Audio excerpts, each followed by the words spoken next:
Think about the last person you fell for. Really think about them. There was something about them you couldn't explain, something that pulled you in before you even had a chance to decide.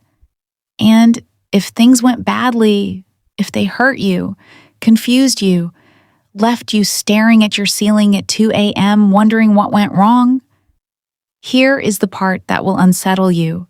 Your brain chose them on purpose, not consciously, not logically, but on purpose.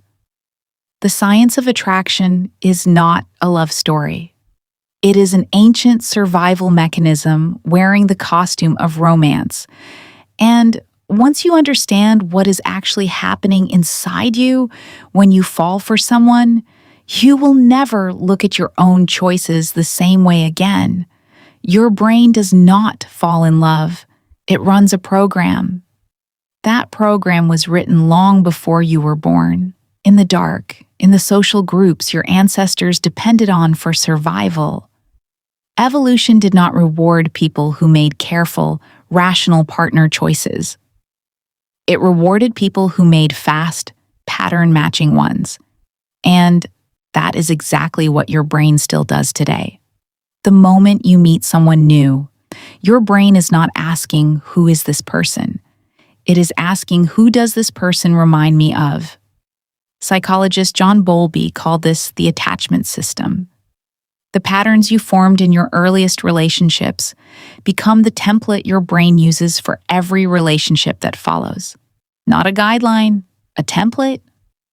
If the people closest to you when you were young were unpredictable, warm one moment, cold the next, your nervous system learned to read that inconsistency as intimacy.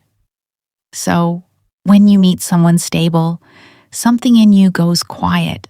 No tension, no electricity. You tell your friends you just didn't feel a spark. But what you actually felt was the absence of anxiety, and your brain, trained since childhood, confused calm for disinterest. Then someone inconsistent walks in, someone who makes you feel incredible and then pulls away. And your nervous system lights up, that familiar hum of uncertainty. Your brain says, "This is it. This feels right." It feels right because it feels familiar. Those are not the same thing. Researcher Helen Fisher found that when people look at a photo of someone they are deeply attracted to, the brain activates the same region that fires during cocaine use. You are not thinking, you are flooded. Dopamine surges. Rational evaluation shuts down. Romantic attraction is not an emotion. It is a drive. And like hunger, it does not care if what you are reaching for is good for you. Psychologist Harville Hendrix argued that every person carries an internal image, built from their early caregivers, their wounds, their unmet needs. Unconsciously, you go through life looking for someone who matches that image. Not because you want to be hurt again, but because your brain believes that if you can find the same dynamic and make it work this time, something old inside you will finally be healed. You are not looking for a partner. You are looking for a resolution. None of this is a sentence. The brain is plastic.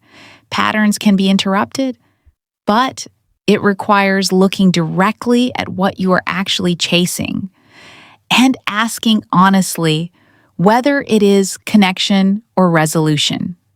The most important relationship question you will ever ask yourself is not, "Do I feel something for this person?"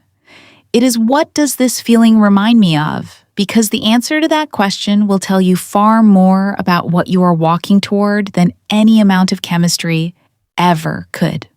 Tonight, when you think about the last person you fell for, you might see something you didn't see before. Not a love story, a pattern. And the moment you can see the pattern, you are no longer trapped inside it. That is when the real choice begins.